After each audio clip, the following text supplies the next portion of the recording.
Welcome to another Wisdom podcast. Today with us is Alex Lucena. He is CIO, Chief Innovation Officer at the Green Hub. He's also CEO at 4H Tecnologia em Saúde in Brazil, Rio de Janeiro.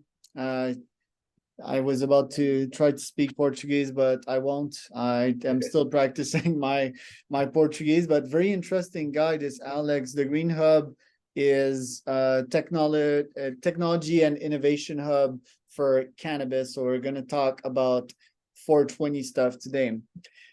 This podcast is brought to you by Podpire, which is my podcasting agency. If you want to start, scale, or be invited to podcast, find sponsors as well, you can go to podpire.com for that. Alex, welcome to the pod. Can you tell me a bit more about yourself and about the Green Hub? Of course, Charles, pleasure to be with you. Thanks for the invite. And well, about myself, I guess I'm what they call a serial entrepreneur, I believe. So, I founded my first company back very early days, internet in Brazil and actually around the world. I'm talking 1996, 1997. The internet, the commercial internet as we know it was just getting started. And I founded this first company called EduWeb, very creative, right? I mean, Edu for education, web was just coming out. E-learning, basically, we delivered services, all kinds of services for the e-learning market, the corporate e-learning market, to be more specific. And so that's where it all started. Fast forwarding many years ahead, we sold this company to a private funds, and I moved ahead to Canada. I lived in Canada actually quite a while, a number of years of my life. So when I cashed out, I joined Desire to Learn, which is a top e-learning organization based in Waterloo, Ontario, and I was their first director for Latin America for about 3 years. So back to Brazil, I moved from education to health. And so basically from e-learning to health. And that's where I got in touch with the cannabis industry back in 2017-ish, more or less. I got this invite from an American organization, an American company, well-known company from Colorado, that was moving into the Brazilian market with medical cannabis. And they hired me as a consultant to start their first footsteps and their first business plan in Brazil. And by that time, I met the founders for the Green Hub, which is currently, I believe, Brazil and perhaps Latin America's first and only, I believe, accelerator in the cannabis space. So I became an associate partner back in 2019, yes, if I'm not mistaken. And currently I'm the director for innovation. So we can talk more about that. Why did you get in the green business?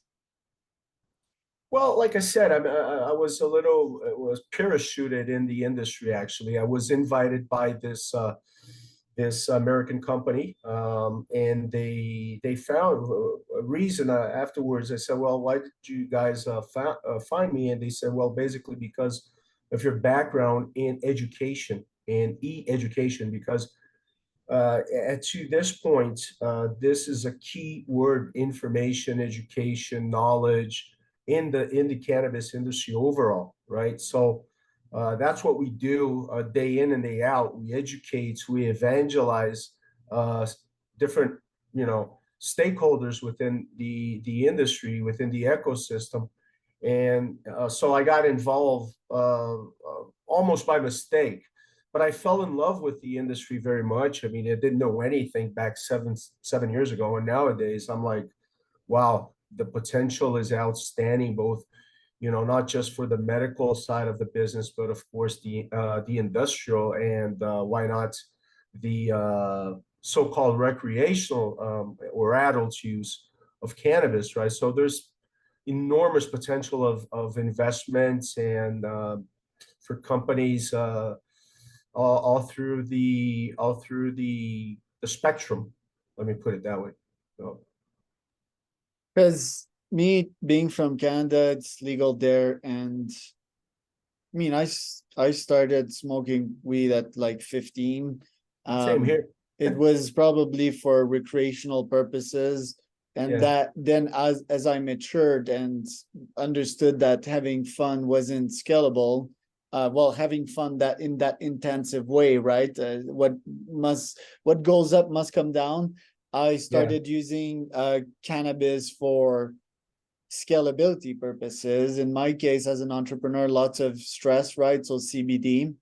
yeah. CBD is quite amazing, especially when you mix it with other nootropics. I think I told you that, Alex, but one of my first business was a nootropic, right? A supplement for the brain. Right, So right. I've always been obsessed with hacking my body, hacking my mental performances. And yeah, CBD definitely a win. In Canada, it's 20 Canadian dollar for like 30 gels, which is really cheap, when you Uh-huh. think about it. My first question for you is, and we talked about that last time, Right. the big opportunity here in cannabis is that one country like dominoes falling one after the other will start adopting weed. In Canada, legal. In some parts of the US, legal. For example, Colorado. Yeah, In some parts of South America, Uruguay, I believe, it yeah. is too. And I think that every country will start legalizing because it just makes sense, because consumers want it, because weed, I mean, people don't get crazy a lot on weed like they do on alcohol and coke and other things. So Yeah. first, do you agree with that premise? And second, how will you surf that wave?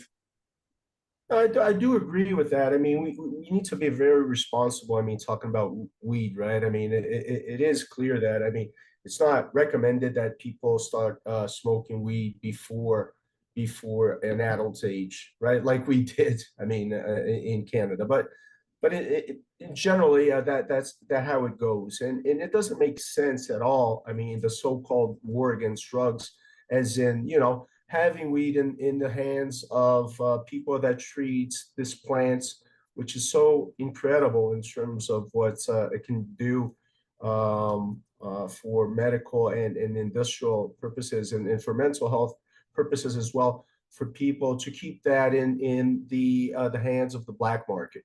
So, I mean, it makes sense. Like Canada, you mentioned Canada, Uruguay was the first mover here in Latin America. Many other countries are coming along. Germany is coming very strong this year. I mean, it's appropriating the states, appropriating the industry, and taking good care. I mean, and making and tax regulating the industry as it should, making generating jobs, legal jobs around the industry, because the illegal jobs are out there anyhow. So I do agree with you in that respect for sure. But when we take a deep dive into the industry and look into the opportunities of investing and generating new businesses, it's amazing. I mean, if you look at the Green Hub's portfolio, for example, today we have 19 companies under our portfolio currently. 19. So it ranges from, I have a biotech, just for a couple of examples. I have a biotech company that is interested in the best genetics of the plants, right? So the seed is where everything starts, right? It's an agriculture business, first of all, right?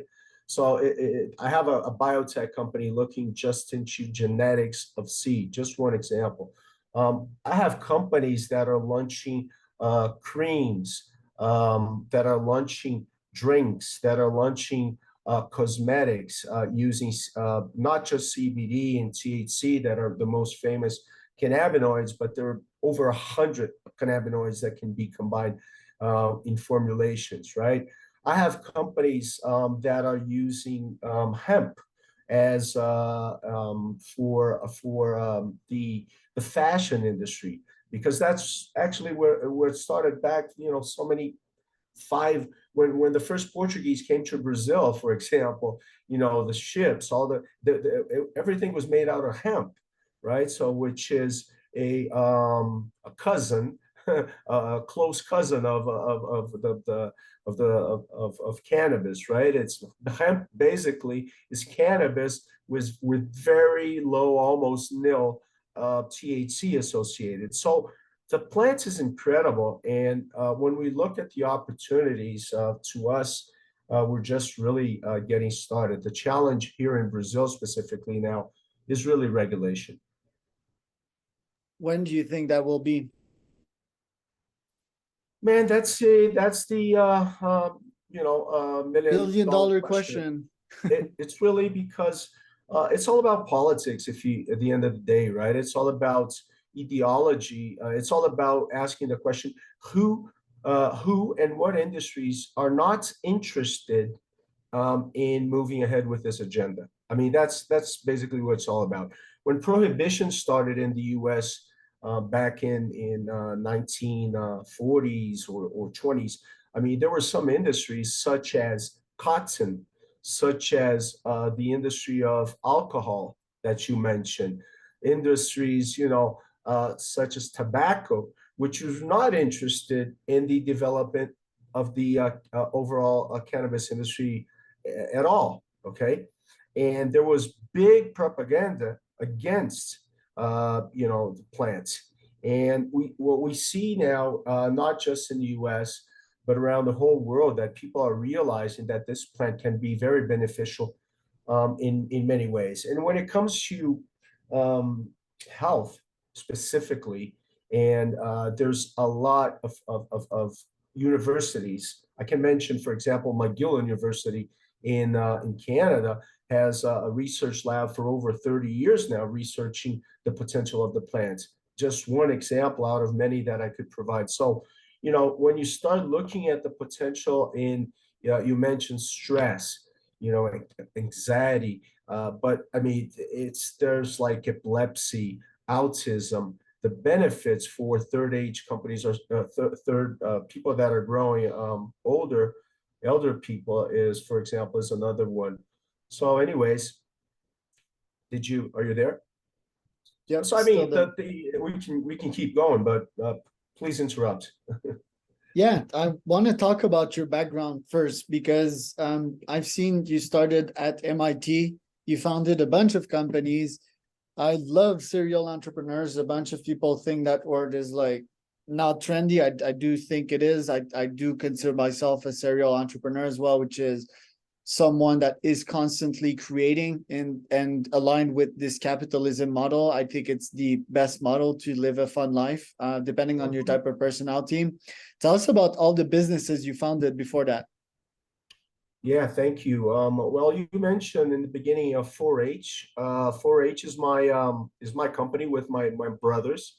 It's a family business, and this company, 4-H, for example, has a 10% participation in the Green Hub. So we have participation in other businesses. We have two other companies in the digital health sector, which is an industry that I believe there are many opportunities in the health. More and more technology is helping people to live better and longer with a better quality of life. So that's an industry that we've been deeply looking for many years. My background before, I'm a marketeer. I'm a bachelor in marketing. That's where I all started. Then I took my master's degree in international business in the U.S., Nova Southeastern University, and I took this course in MIT. When I got in touch with innovative ecosystems around the world. It's a program called REAP. It stands for REAP stands for Regional Acceleration Entrepreneur Program. So MIT would invite different cities from around the world. I was in that stage. I was representing the city of Rio de Janeiro, where I'm originally from. Nowadays, I live in São Paulo, but I'm originally from Rio.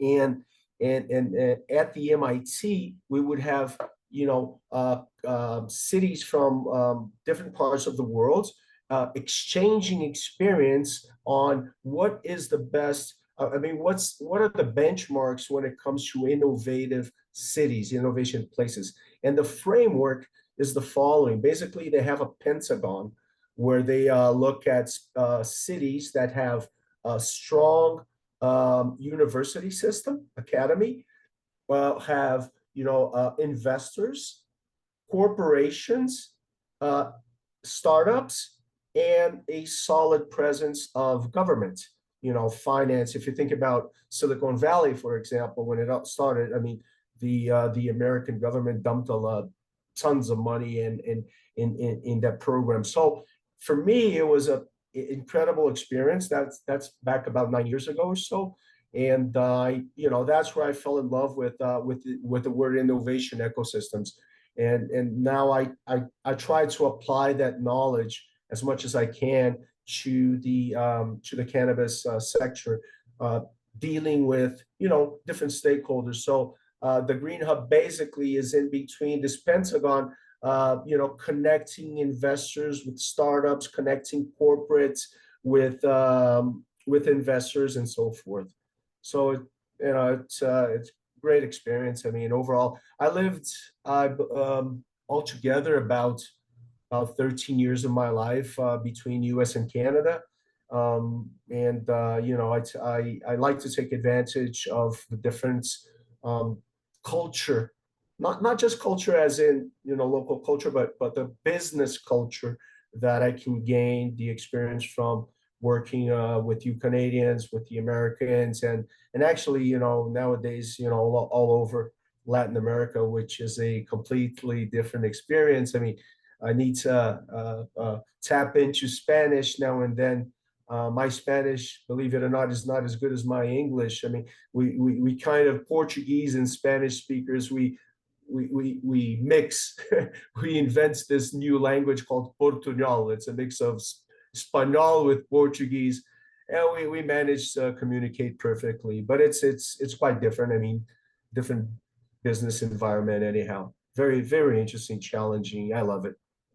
Right. And this year, for example, with the Green Hub, what are your top 3 goals? Well, top 3 goals, I guess, first of all, is keep on going. I mean, surviving as an organization. We're currently, we have, the Green Hub is now, we're born in 2016, so 7 years old, right? We've gone through 2 rounds of investment. We're seeking our 3rd round investment. We've been negotiating with an American fund for about 9 months now. Hopefully, we'll cross the line with that. Looking ahead, where we want to be, we want to become an investment, a vehicle, to have the muscles and the capacity, the financial capacity to keep, growing. Our goal 2 years from now is to grow from 19 companies. We want to have over 40 companies in our portfolio in 2 years. That's our overall goal. Aside from that, expanding business internationally. I believe that the cannabis business is an international business per se. We have done a reasonably good job expanding here to our neighbor countries in Latin America, especially the southern parts of Latin America. I've been traveling quite a bit to Uruguay, Paraguay, which is a very interesting place. Paraguay is big time now in hemp, is becoming a hemp powerhouse here in the region. And other parts of Latin America, Colombia is going through a process such as ours. Mexico, same thing. And of course, Brazil is a gigantic, it's half the population, it's half the GDP of Latin America overall. So there's a lot still to be done here. But, moving around internationally throughout the Americas is, I guess, I don't know if I answer our 3 top, but those are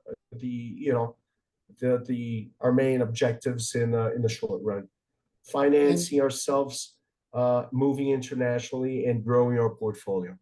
And you said you're your priority would be to survive. So it seems that if you're expanding, you might be going all in and not spreading yourself thin, but risking it more.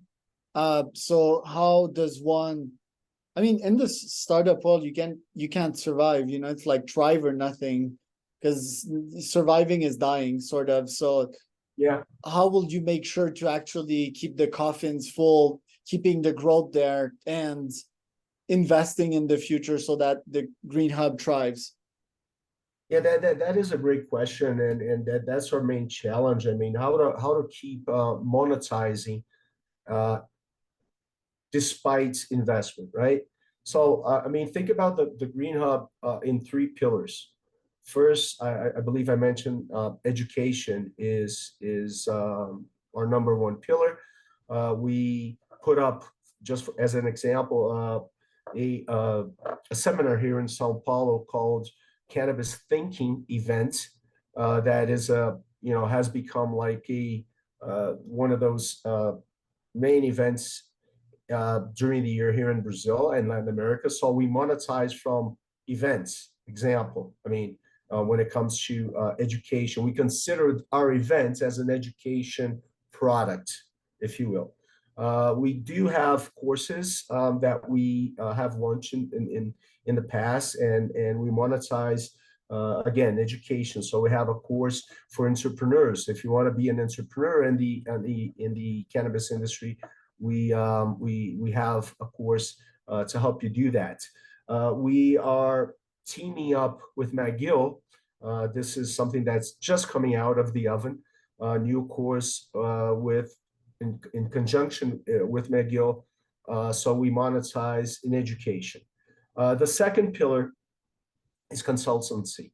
So we have provided consultancy service for over 30 so companies throughout our days, past years. So we make money with that as well, okay? It's not a lot of money, but companies would come up to us, let's say international companies, say, well, okay, I want to move into the Brazilian market. What do I do? So they will hire us to initiate their first footsteps and footprints in Brazil. That's one thing. We have people that come to us and say, well, I'm an investor. I have so much money to invest. What do you recommend? And hire us, for recommendation and for consultancy services. We have companies that we actually have provided and put in place a business plan. So I have an idea, but I'm not sure. So so consultancy. So because the third pillar is the participation as acceleration pillar, and that's the most riskiest one, and that's the one that we're like, we have 19 companies. We have just one certainty we have in mind, that those 19 companies, many of them will die, will not survive. That it is what it is. That's how the entrepreneur business works, right? So we will profit from one or two, eventually three companies later on when we cash out from these businesses. We'll make a lot of money, of course, when that happens, but that's most likely that takes 3, 4, eventually 5 years to happen. So when I say survive, I'm thinking about the business units that we need to keep on profiting from, despite the money that comes in through investors, and that money is of course more targeted to the mid long term range period.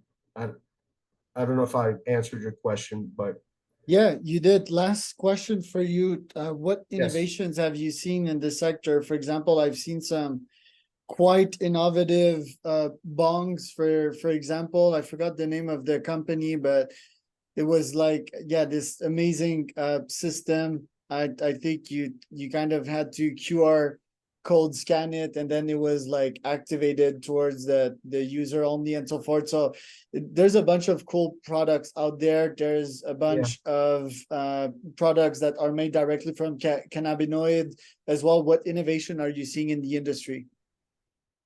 Yeah, well, when it comes to technology, information technology, there's a huge opportunity.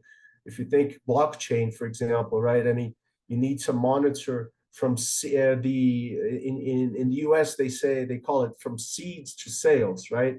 Meaning that from the time you throw the seed in the ground and through the whole spectrum of the agriculture of growing a plant, any kind of plants, but this one is very specific.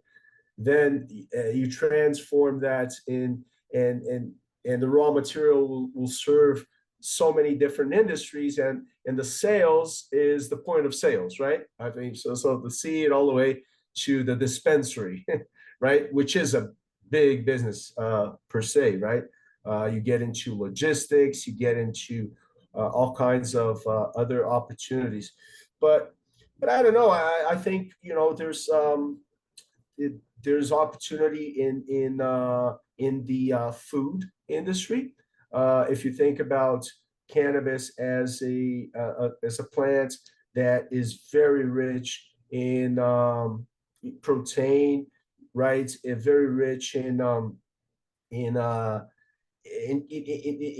many benefits that we can integrate that into drinks, into food.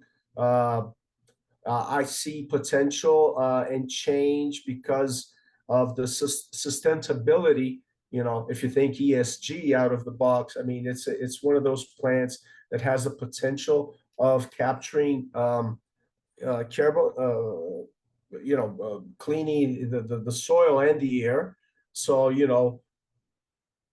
many talks of people considering the plants in exchange for other kinds of agricultures, and of course the benefits from the on the so-called medical side of the plants that were just scratching the surface. There's so much to come, so much science that has been prohibited for the last 40 years because of prohibition, that technology and science will come up now and address, I believe, anxiety that is most likely one of the humans' most biggest challenges, right? So much. I don't know. We look around 360 opportunity everywhere we look. So now it's more about being resilient, moving ahead, keeping alive, start consolidating companies, and we have a bright future in front of us. I'm quite sure. Yeah, I think so too. Any comments on the rapper Berners cookie company cookies? I'm not sure if you've shared the innovation. You talk about seed to sell. Well, this guy, he sells seeds and he has his own specific strands. He brands each of them. Not sure if you've heard about him. He was on the cover of Forbes. I started listening to his music, and recently I've got to check his entrepreneurial ventures. Any comment on his business model? A big business, a biotech, big time. It's you can get to the sophistication of planting the plants for Charles, the plant for Alex, crossing that with our DNA. So if you're not tolerant to THC or choose so much of a CBD or CBG, you'll get the plants that will address your system, my endocannabinoid system, the one that each individually has inside of each other. So that is gigantic, and I see that the biotech industry, slowly but surely, they're all interested in what we're talking about here, and they're all not just interested, they're all looking deeply to have in the future and the near future better drugs that can help us again live longer and without so much harm versus other drugs that are already out there in any pretty much any drugstore. So it's coming, and we'll live. The overall is for us to have a healthier and live longer life. I guess that's that's what we're looking at with better quality, and cannabis can help for sure. Where can people find out more about you, Alex? Oh man, I'm a LinkedIn person. I'm very LinkedIn, and the Green Hub is out there in Instagram as well. Very easy. My email address is alex.lucena@thegreenhub.com.br. Don't forget the BR. And I'm quite accessible, and I love meeting people. That's what I do all the time. Please get in touch. And thanks a lot, Charles. Thanks a lot, really. Let's do more business as we move forward. Yeah, man. I'm Charles Cormier, host of founderwisdompodcast.com, and you can check out Alex Lucena on LinkedIn. That was another edition of the podcast today. You can also go to podbuyer.com if you want to start, scale, be invited to podcasts like this one. Alex Lucena.